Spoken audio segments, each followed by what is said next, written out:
Welcome to the Deep Dive from All Sorts podcast. This is where we take all the interesting stuff you send us, articles, notes, sometimes even journal entries like today, and we try to boil it down to the really useful insights. Yeah, it's like panning for gold, finding those key takeaways from the sources provided. Exactly. And today, wow, you've given us a great collection all centered on journaling.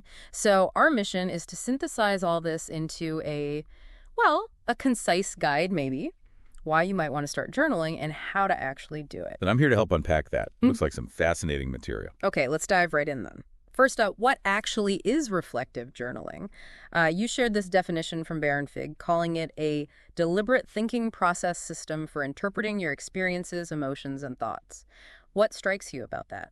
That word interpreting, that's the key for me. It's not passive. Right. It's not just, listing facts. Right. It's active sense-making. Exactly. It suggests you're engaging with your life on a deeper level, not just recording it, which, hints at benefits beyond just remembering stuff. Yeah, and Baron Fig lists quite a few benefits, actually. Things like understanding why we react emotionally the way we do, getting clearer on our goals, our values, becoming better problem solvers, even boosting creativity, and surprisingly, improving writing skills. It sounds almost like a multi-tool for personal development. It really does, and that ties in neatly with what the Day One app articles talk about, doesn't it? Self-awareness. Absolutely. They define self-awareness as conscious knowledge of one's character, feelings, motives, and desires. Journaling seems like a direct path to building that knowledge. Yeah, the Day One piece really goes deep on that link. It lists, I think, 9 ways journaling helps with self-awareness. 9. Okay. Like calling your journal a mirror to your thoughts, helping you process feelings and check if, your actions actually line up with who you want to be. That's powerful, like an honest reflection. Totally. And they also mention unearthing subconscious patterns. That one really got me thinking. It's a really interesting point. How often do we really stop to examine why we react a certain way? Journaling gives you that space, that data over time. Data, yeah. You might see yourself reacting similarly in different situations and only then realize, oh, there's a pattern here. Exactly. Stuff you're probably not consciously tracking day to day. It's like finding the hidden blueprints of your mind. I like that. Hidden blueprints. And it's not all backward looking either.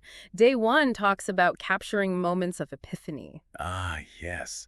Those fleeting insights. Right. You need a place to jot them down before they vanish. And Mark McElroy's article reinforces this idea of looking back, too. He mentions how reviewing past entries is often neglected but can be super powerful. Yeah, he actually experimented with reviewing his older entries regularly, didn't he? He did, and found it incredibly insightful for self-understanding. That really speaks to the value of, a longitudinal perspective. Yeah. Seeing how things evolve. He noted themes, like how big issues often start small, or how his own habits changed. It makes the journal less of a snapshot and more like a moving picture of your inner life. Okay, so we're getting the why. But listeners might be thinking, all right, sounds good, but how do I, start? That's the practical hurdle, isn't it? Yeah. Baron Fig has some solid advice here. Create a routine. Find a medium you like, pen and paper, an app, whatever feels right. Consistency seems key, but also comfort. Finding what works for you. And they suggest using guided prompts if you're feeling stuck. Oh, prompts are brilliant for beginners. Yeah. Takes the pressure off staring at a blank page. Definitely. Day One also offers loads of prompts, right? For reflection, gratitude, even just stream of consciousness. Yeah, simple things like, what made me happy today? Or, what lesson did I learn? They're great entry points. And it's not about writing War and Peace every night. No, definitely not. Baron Fig says depth, not length. A few meaningful sentences can be way more valuable than pages of just surface level stuff. Quality over quantity. And they also mention mindfulness, being present with your thoughts as you write. And honesty. Being honest and non-judgmental. It's your space. That honesty part is crucial. Day One highlights it too. Honesty is at the heart of self-awareness. The journal is that safe place for your real thoughts. Okay, but what about real life? The days you just can't journal. Or forget. The missed days dilemma. Yeah. That Reddit thread from journaling had some great, very relatable takes on this. What was the consensus there? Pretty much.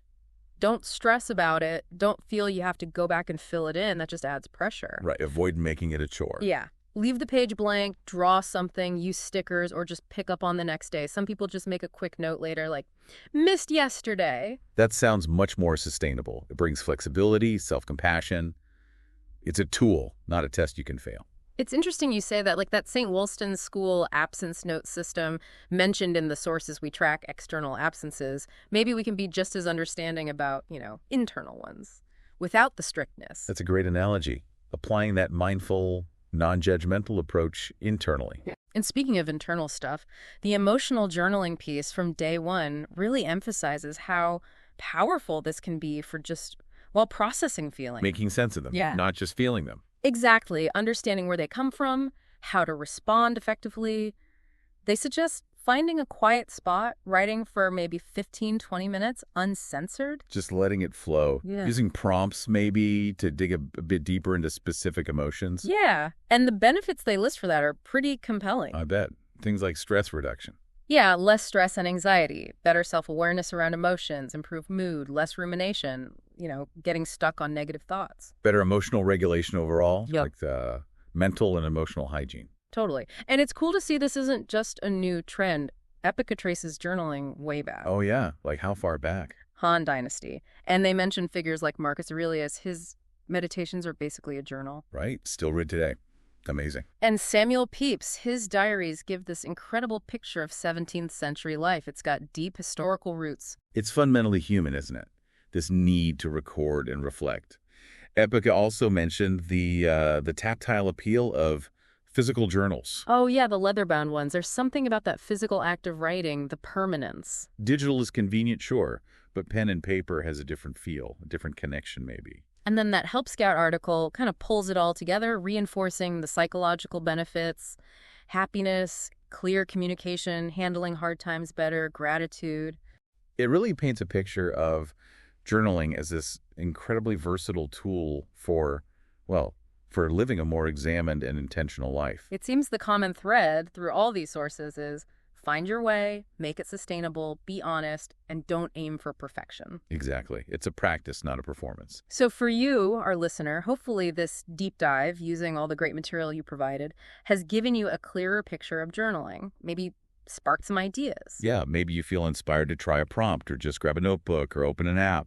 Even just dedicating a few moments, that journey of self-discovery, it really can start with just, one word, one sentence on a page. Well said. Now, as we wrap up this exploration, we at All Sorts Podcast have a small invitation for you. If this dive into journaling resonated, imagine the other territories we explore. We cover a lot of ground. We really do. And we'd be genuinely thrilled if you'd support us and join the All Sorts Podcast community over on YouTube. If you could take just a second to hit like on this deep dive, it truly helps others find us. And share it if you know someone who might get something out of it. Please do, and definitely subscribe. That way you won't miss any future deep dives. We've got a whole backlog waiting for you, covering, all sorts of topics. From science to art to personal growth. Exactly. And for more interaction, find us on X, Instagram, and Threads. We love connecting with you there. We do. So thank you for joining us on this deep dive into journaling. And maybe, just maybe, consider this as you go. What's one question about yourself, however small, that you could explore on paper today?